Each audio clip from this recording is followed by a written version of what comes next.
Harbhanga block अंतर्गत हरभंगा स्थित PM Shri सरकारी नोडाल उच्च विद्यालय ठारे भारप्राप्त प्रधान शिक्षक जितेन्द्र देहुरी अध्यक्षतार 60तम वार्षिक क्रीड़ा और वार्षिक उत्सव अनुष्ठित हो जाइछि।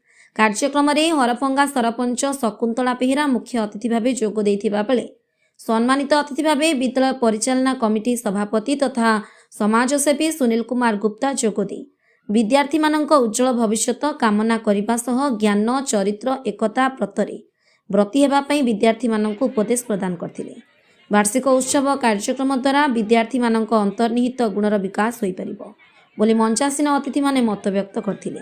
वार्षिक उत्सव कार्यक्रम में शिक्षक रंजन कुमार साहू मंच परिचालना करिथिबा बेले खेल शिक्षक श्रीकांत भूया धन्यवाद अर्पण करथिले। हरभंगारू सर्वेश्वर खेतींक रिपोर्ट एनटीवी ओडिया।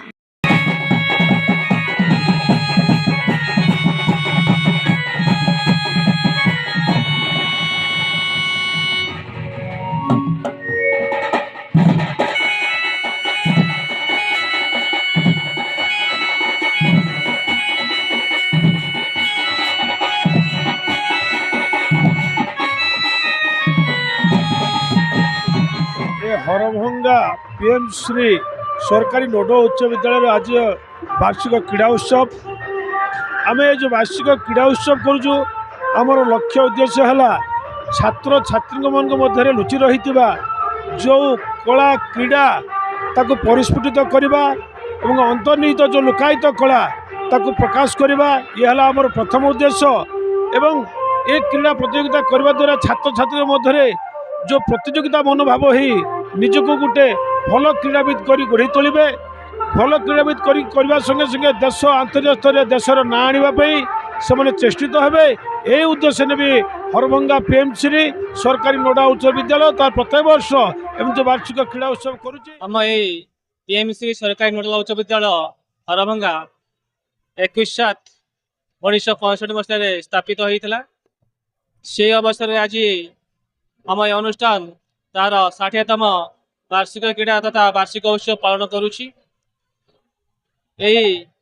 उत्सव छात्र छात्री माने विभिन्न क्रीड़ा रे अंशग्रहण करते बर्तमान तांकर जो अंतर्निहित गुणावली प्रतिभा रही तार विकास आम क्रीड़ा प्रतियोगिता विभिन्न नृत्य प्रतियोगिता संगीत प्रतियोगिता डिबेट एसे एमती अनेक प्रतियोगिता करा जाइथिला।